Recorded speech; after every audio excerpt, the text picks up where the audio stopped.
大家好. So I'm going to share a simple story first.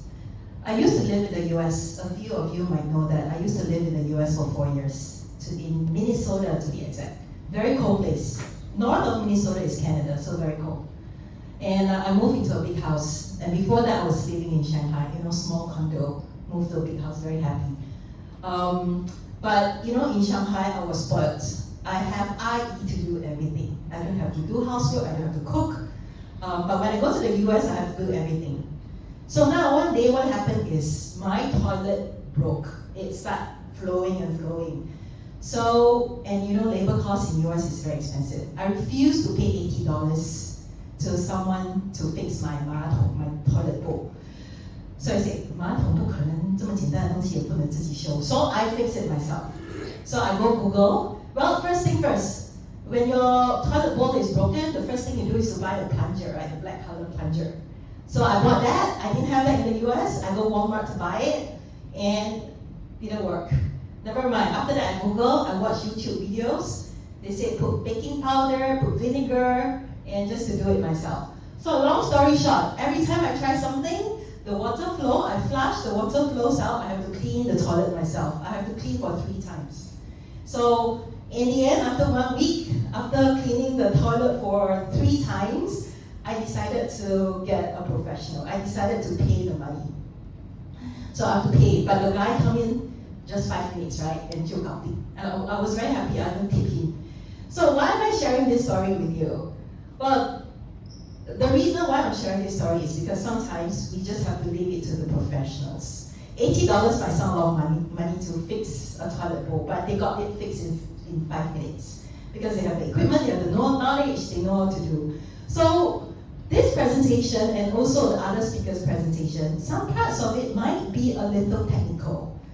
Because we're dealing with RFID, right? When we see RFID, it's easy, but behind the scene, there's a lot of standards, protocols, there's a lot of technology. So we're going to share more with you, but don't have to worry if you don't understand any of it. The speakers here have a combined experience of almost 100 years, many years of experience. If you have any questions, just ask us, okay? So with that, I'm going to start explaining about tag selection and tag consideration. So this is very important because we do get questions from partners all the time. Can you recommend this tag? What would you recommend to tag a metal or a water container or all sorts of things that you can find, a table, a chair? So today is mainly to go through how do you help your customers decide what kind of tag. And also a lot of people come to ask us for pricing. Can you quote 1 million pieces of RFID tag? That is like asking me, I want to buy a house. Can you recommend a house?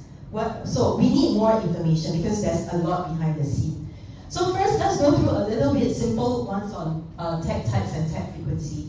So this Ms. Lee from NXP has already explained. We are all looking at the electromagnetic spectrum, right? So when in school, we learn this in school, right? So there is radio waves, that's why it's RFID radio. R stands for radio. And then there is the X-ray, and then there's the gamma ray. So everyone has its different properties. But we are only concerned with the LF, HF, and ultra-fine frequency.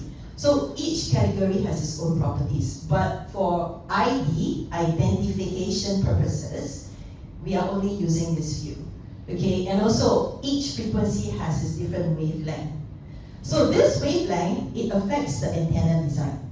A lot of people will ask us like, why can't it be longer, shorter, square, round? So it's not so simple. You cannot just have a long antenna, I cannot just cut off. There are proper calculations to do with the frequency wavelength. Okay, but of course we're not going to go into details.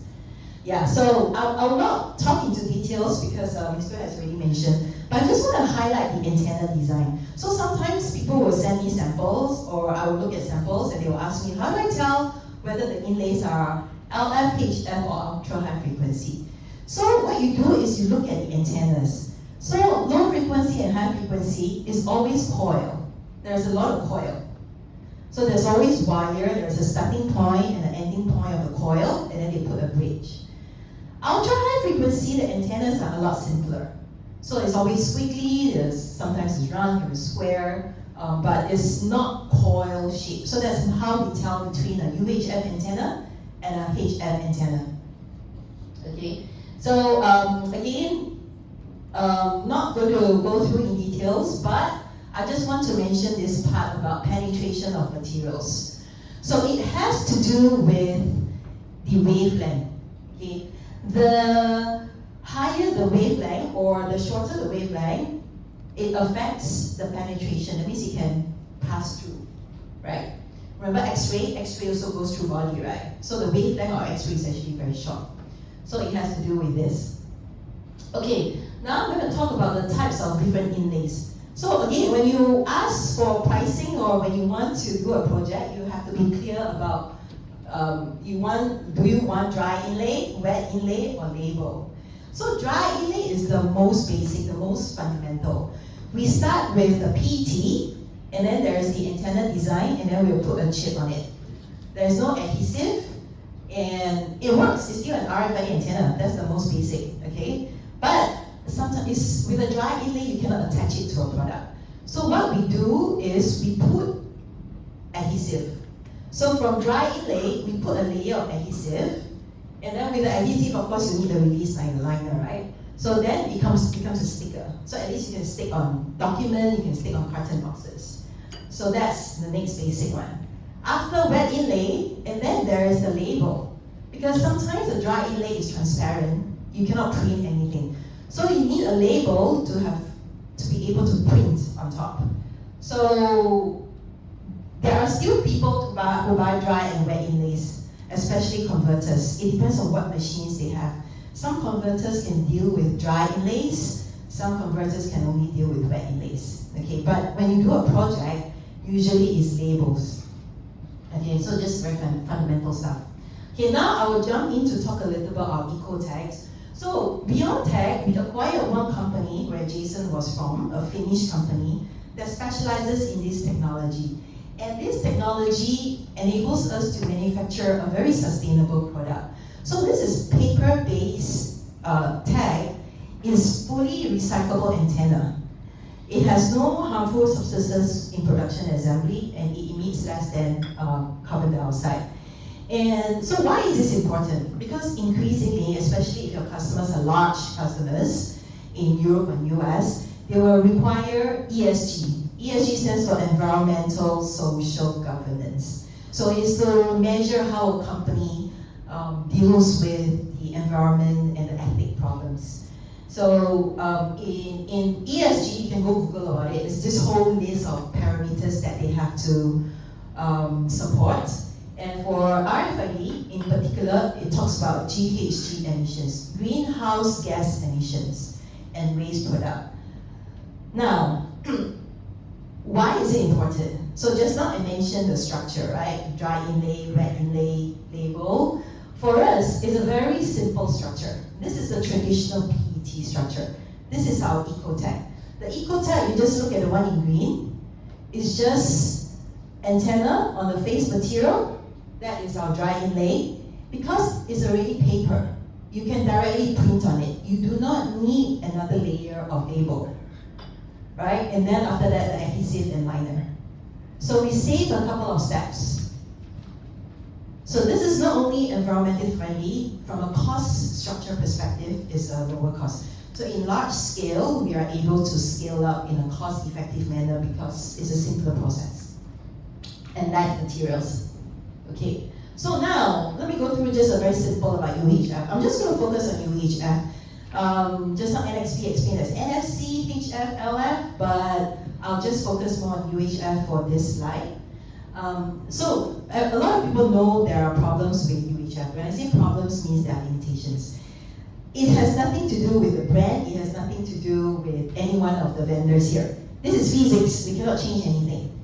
So when you have a metal surface, the radio reflects. So you cannot stick a RFID directly onto a metal surface. It shorts the circuit. It doesn't read. So the key is, the golden number is 6 mm. So as long as you have 6 mm away from the metal surface to the label, it works very well because it's actually reflecting, they're making use of the metal to reflect the stronger signal. You actually have a stronger signal from there. Okay, but of course, 6 mm today is, everyone says it's too thick, right? So there's a lot of technology, R&D to make it even thinner. And liquid, on the other hand, liquid absorbs radio. So it's not that it doesn't work, it's just that when it comes to a lot of liquid, the radio absorbs and the signal becomes very weak to transmit back to the reader. That's why it doesn't read. Actually, if you do some testing, it does read. But for a 5 meter, like a tag, it's supposed to read 5 meters. But if you stick it on water, it shortens to 20 cm, 30 cm. That's because the water absorbs all the radio and it doesn't have strong enough signal to send back to the reader. So to deal with that, we have special on-metal label. And for liquid, we have, sometimes we use a flag tag. So this is what we call a flag tag, it hangs up. But we have also designed something called liquid label. So there we have liquid label, in fact we have some samples on hand that you can use even on liquid. Yeah. And of course, other material like wood, fabric, plastic, cartons is no problem. It penetrates through and reading is fine. Just remember, UHF, you have these 2 challenges. It's a bit difficult. Okay, now, the main point of it, I'm going to cover the main section, which is how do you select the right type of tags. Okay, frames. 这中文叫什么？框。框架模式。框 ，OK， 我的中文不是很好。Yeah, frame. So if you cannot remember a single thing I talk about today, you just need to remember these 6 alphabets: F, R, A, M, E, S. Okay, why is that so? Okay, let's start with F. Who can guess what does F stand for? 有人讲 can I take your present? You have a very cute present for the right answer. Oh, there's a present. There's a very cute present by Retag. Who can guess what does F stand for? So if you want to buy tag, you want a quote, you need to help. What? Exactly. Ta-da! Correct. So it's frequency. You need to let me know what kind of frequency you're dealing with. Is it NFC, HF, UHF? Very basic, because we have so many chips from NXP. So we first have to narrow down to which frequency, okay? And then we also have something called dual frequency. Sometimes you need to read far for logistics, supply chain application. Sometimes you need to read near for other kind of application. Okay, the second F, one more F. Who can guess? No? Form factor. You need to give me the dimension. What size inlay you need? Okay, we have, what I showed you is just dry inlays, wet inlays, but in reality there are so many different types of form factors. There are labels, there's hang tags, there's hard tags, off metal, on metal, it just comes in different shapes and sizes. So let me know the form factor. And sometimes they'll tell you that, oh, I have to squeeze into this box. The dimension is this. This is what the customer, it cannot be bigger than this. Fine, these are good information to have. We have hundreds of tags. So we need more information to narrow down the portfolio. Okay? That's F. Next, R. Who can tell me what does R stand for? No? Reading rate. Who said that? Oh, very good. Reading performance, yes. So you also need to let me know what's your reading performance. If your expectation is 10 meters, 20 meters, then we can only recommend a big antenna, right? And you also need to tell me whether you are reading using a handheld device or a fixed reader. Because handheld device power is a lot lower. Handheld device is only like 1 watt. So fixed reader is a lot higher power. So you have to let us know fixed reader antenna, and if you're using fixed reader, what is your reader antenna gain? So it shows the power. Again, it is to help the customer achieve close to 100% read range. Okay, so all this you have to obtain the information from the customer. Okay, so I also want to take this chance to show you these 2 diagrams. It might be a bit small, but these are in data sheets. It's in Beontag data sheet and it's in other people's data sheet as well. So the reading performance you can tell from here. This is meters. And so you can read from 0 to, this is 7, 8, 9 meters. And it will tell you the range. And remember what we say about the range? This is FCC, 900 megahertz, and this is XC, the one used by European, 800 megahertz. So you see, when we design antennas, we design with this two frequency range in mind, because our customers are from these two regions. Even in Vietnam, in Asia, we are using the 900 megahertz range.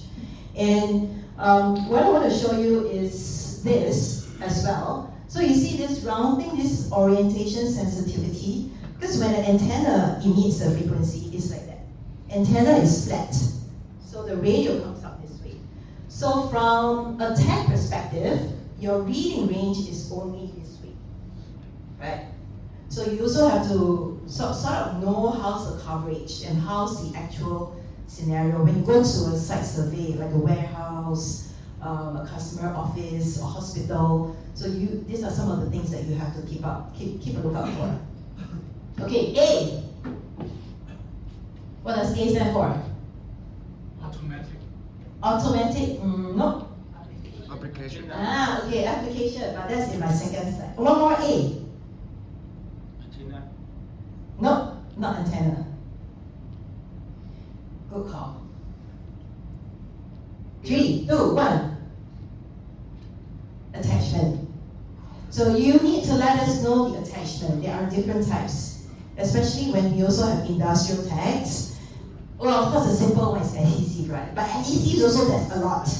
There is a normal one, and then if you're sticking to plastic, you need to let us know, is it PP or PPE or whatever, because there are world adhesives out there. And then there is the apparel that's hang tag.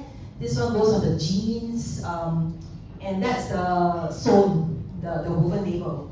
And cable tie, we also have different types of cable tie, and we have riveting, different types of rivetings, and also there are flat tags and loop tags. So attachment also affects the type of tags that we recommend to you, okay? And of course, you guys guessed it correct. The second A is application. Sometimes, most of the time, actually, the customers do not tell us the application, which is fine. If you don't know what application is for, but you have all the information, we are still able to recommend the tags to you. That's okay. But sometimes we want to know application as well, because there are specific requirements. For example, if you are tagging food, sometimes we do supermarket projects, right? You will need to use food-grade adhesives, food-grade materials. Or if you have medical grade for medical pharmaceutical applications, sometimes they require you to use medical pharmaceutical adhesives and paper. And ATEX certification is for those explosives. So if you are doing a project in gas station, in a high dangerous environment, then they need ATEX certification. So that's when we need to know the application. And again, this is the data sheet. And in a lot of data sheets, you can also see this portion here. We will state the application that is suitable for. So look at this, the first on the top. We actually have one for the pulp industry. It is very hard to get a certification for pulp. We are the only one with a certification for pulp industry. These are huge paper pulp, right, for supply chain management. So that's what we meant about application. Can say, can don't say, but if it's niche application, we need to know, okay? Okay, next, M. M, there are also two. What does it stand for? Money. Money? Oh, money, I need. That one, everybody needs money. Not money. Material. Correct, material, but that's my second slide. One more M. NXP. It's related to NXP, chip. Memory. Yes, memory, very important. So, the smallest memory that NXP or any RFID is 96 bits. It starts from there. And then after that, it can go up to as many as 752 bits. This is like iPhone, okay? The more memory it is, the more expensive your chip is. Don't ask me, ask NXP why. But it's the same for every industry. iPhone is the same. More memory, more expensive. So that's why when you do projects, we always tell customers it's RFID. So you just put the ID information in the chip. Anything else, is it a red color shirt, what size, is in the backend system, is in the database. So keep the memory small, and then to keep the cost down. But there are some applications where you need large memories. For example, perishables and pharmaceuticals. That's because they have dedicated standards. So when you have standards, you need a long memory. They really break it down like this portion is for pharmaceutical, this portion is for serial number, this portion is for, so that's really standard, and that's why they need more memory. And then the last one, the largest memory that we have seen so far is about what? This is 4752, but we have seen 4K bits as well, and that's for aerospace. So aerospace, like Airbus and Boeing, they use RFID as well to tag their spare parts. So why do they need so much memory? That's because all the information is in the chip itself. When the aircraft flies to another city, they need to check whether it's expired or stock take. They have no access to Airbus database. That's why all the expiration date, when is it time for a refurbish and stuff like that, it's all in the chip, in that spare part. That's why they need so much memory. Okay, and also sometimes, you know, you look at the blue and the black, there is the EPC, and then there is the user memory. So these are two different memory banks. So sometimes it's configurable. The customer wants more EPC, then they can just configure it this way. Right now, these days, it's configurable.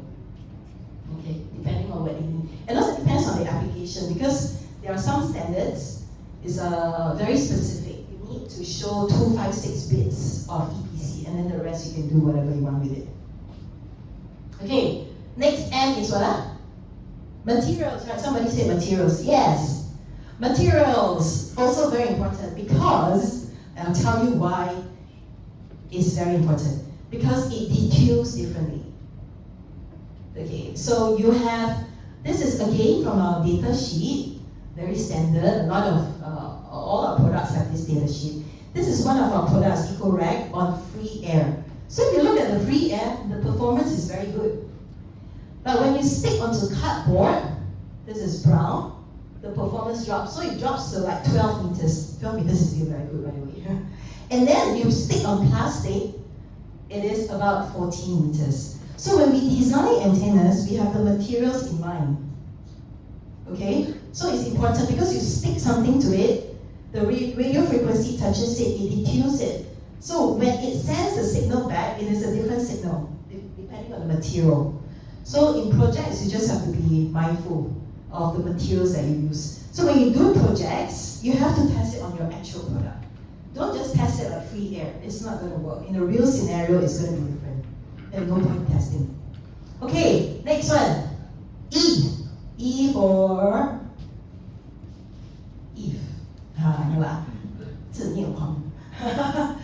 Any guess? E for environment. So you have to tell me whether you need it to be water resistant, high temperature exposure. If it's high temperature, how long? Low temperature, if we do a lot of medical and pharmaceutical, you actually need low temperature exposure. It can be like minus 70, minus 120.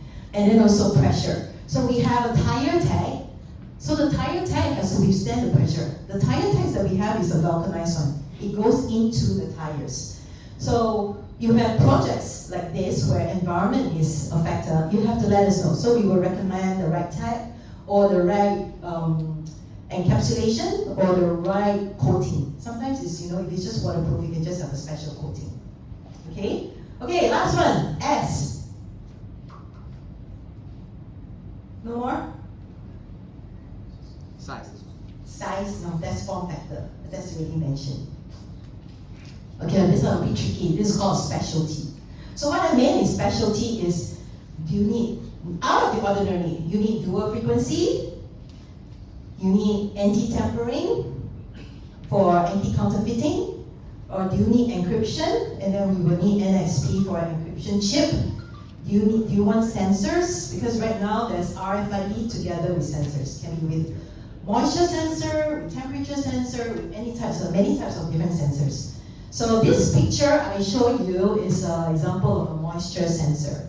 So what they do is they put an RFID tag on baby diapers, and so that when it's wet, the alarm is triggered. You don't have to keep changing the baby, right? It also works for adult. Actually, in adult diapers, is more common. So in the nursing home, the nurses don't have to keep checking the adults. Yeah. So a lot of different types of sensors right now. As long as there's a chip available, we can manufacture, we can customize the tag. Okay, and also Bluetooth. So Bluetooth, we also have a Bluetooth solution, and this is actually a picture of Hong Kong Airport. So Hong Kong Airport actually install our Bluetooth solution for location-based tracking. So you know Hong Kong Airport is very big, and they have an app. And if you open the app, they know exactly where you are because there are so many beacons around the airport. And if you need to go to Terminal 28, for example, it will map out the route that you need to take to go to Terminal 28. So all these solutions we have. Okay, let's recap. What does F stand for? Frequency and form factor. Yes. R, reading, correct. A got two. Attachment and application, that's right. I can't remember. M, material and memory, very good. Asians are very good students. E, environment, and S, specialty. So it's good to have all this information. It prevents a lot of question and answer exchange of emails. Just try to get as much information as you can from the tech perspective for a project, and then we will be able to help you. Okay? Okay, that's all I have. Any questions? Easy, right? FR frames. Okay, last point, last slide that I have is just, if it's too much, again, back to my point, don't have to worry about it. We have been doing this for 20-something years. Anything you're unclear, just ask any of the panels here. Okay, the speakers, we have put together the entire ecosystem. There's a chip, there's a tag, there's a printer, there is a software side for compliance. So we are here to help you, okay? Thank you.